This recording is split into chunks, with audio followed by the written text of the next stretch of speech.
बारामती शहरातील एका लॉजवर महिलेचा तिच्या पतीनेच खून केल्याचं उघड झालंय। चारित्र्याच्या संशयातून त्यानं आपल्या पत्नीचा धारदार शस्त्राने खून करून पळ काढल्याचं पोलीस तपासात समोर आलंय।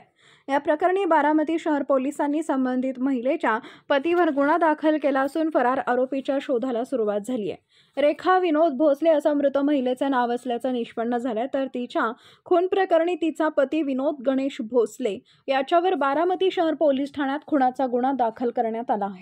याबाबत महिलेचे वडील महादेव धोंडेबा सोनवणे यांनी फिर्याद दिली आहे।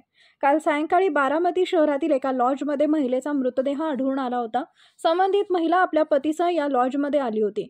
त्यानंतर काही वेळाने या महिलेचा पती विनोद भोसले हा निघून गेला।